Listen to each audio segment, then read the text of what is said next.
Welcome to a slow day aboard my off-grid canal boat. This video captures a gentle rhythm, one of those quiet days where I can move at the pace of my breath, tend to the little things, and root back to the simplicity that this life offers. You'll see how I live and work afloat, from filling the water tank to supporting clients, to foraging blackberries and baking with wild fruits. I start my mornings by unbunging the portholes.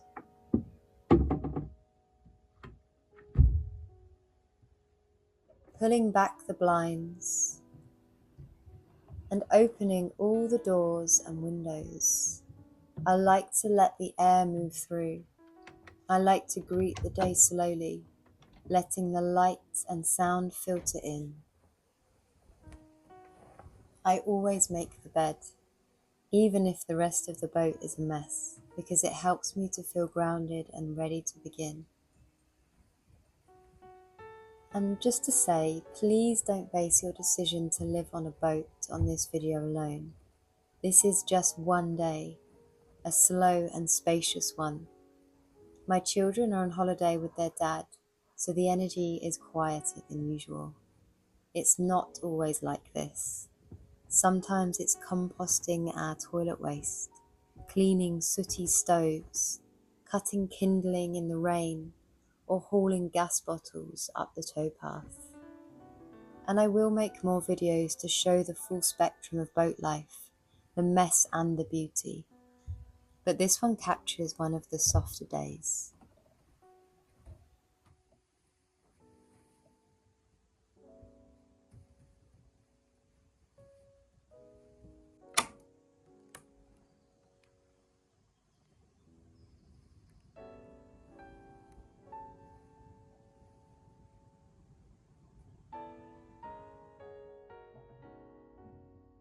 I make a cacao most mornings.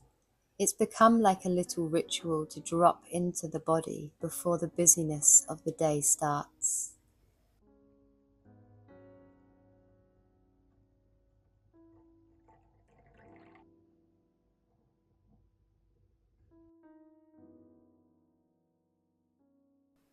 I sit with it in silence, no distractions, just listening to the birds, sipping slowly, letting the morning settle in my chest. I usually combine this with some journaling, nothing long, just noticing what's present and what I might need. I then turn the engine on, and I turn the engine on because our battery bank isn't powerful enough to power the washing machine because it has a heating element. So once the engine is warmed up, I start filling the water tank. We usually refill every 2 weeks. But I'm running the washing machine today and having a shower. I use minimal, eco-friendly detergent because every drop from the shower, sinks and washing machine ends up straight in the canal.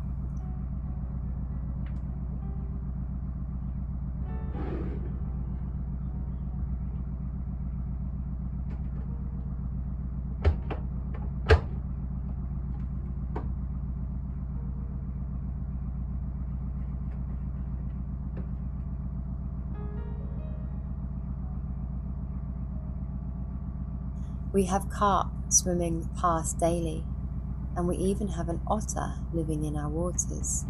So I'm incredibly mindful of what goes back into their ecosystem. My shower products are very minimal too, no foaming perfumes or harsh chemicals, just the basics.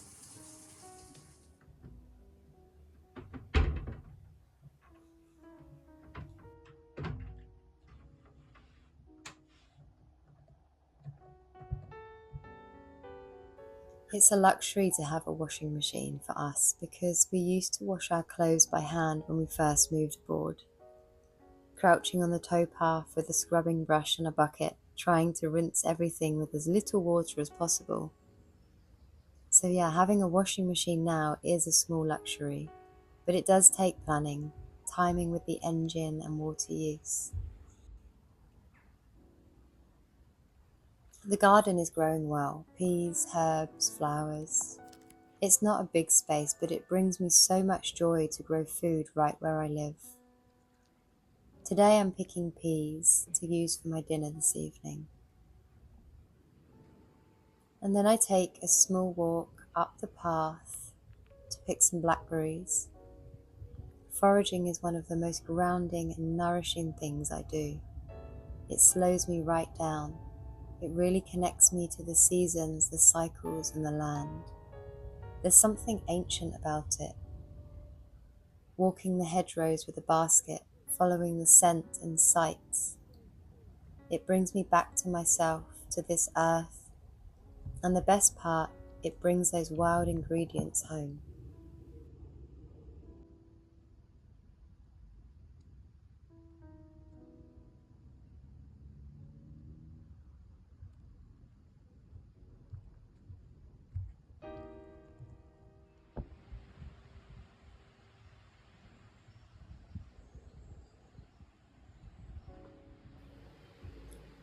Back on board, I make a quick blackberry compote with today's pickings. Just berries, maple syrup, and some lime juice.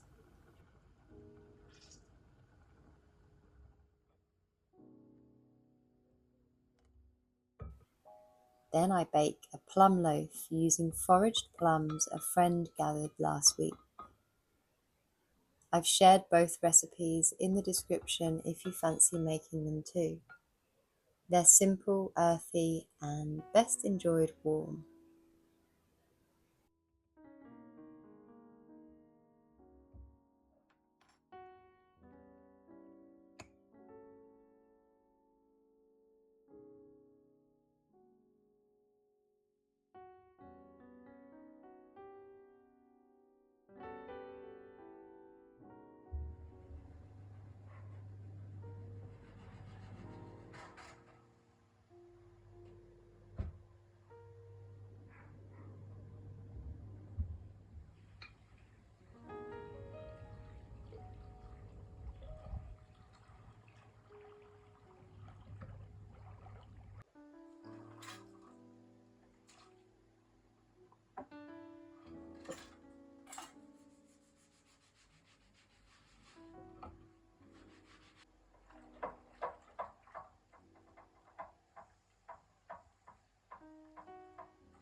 The washing is dry now, so I bring it in.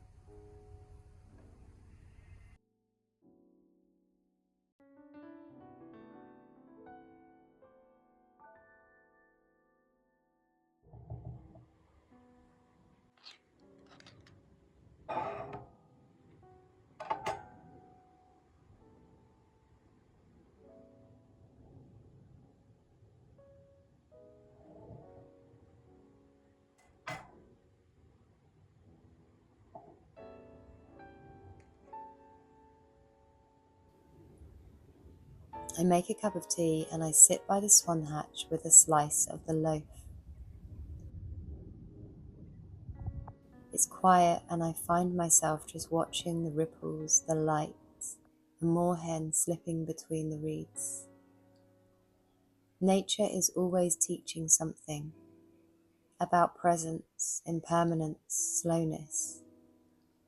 You just have to pause long enough to notice.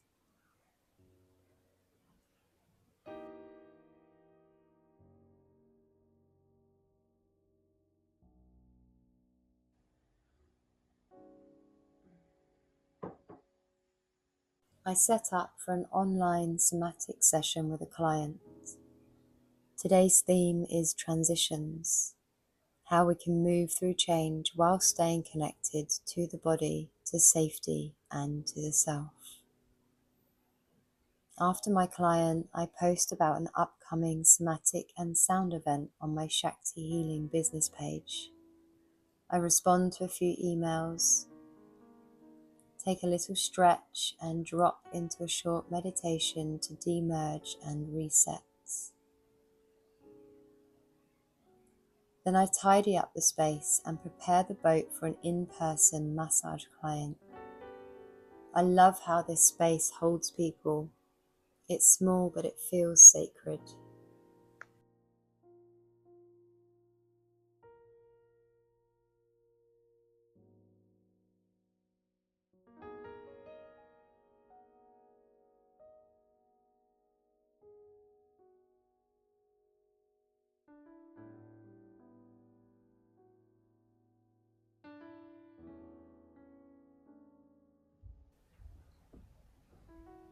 After dinner, I read for a while and then turn in early.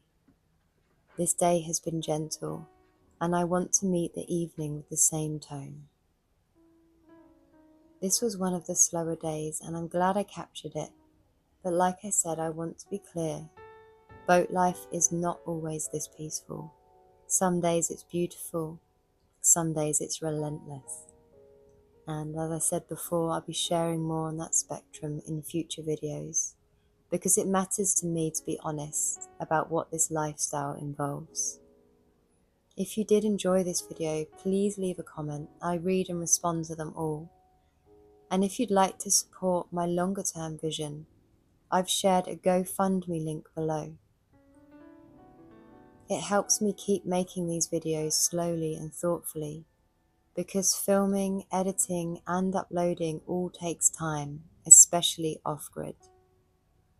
The dream is to one day create an off-grid healing space community, holding retreats and a place for deep connection.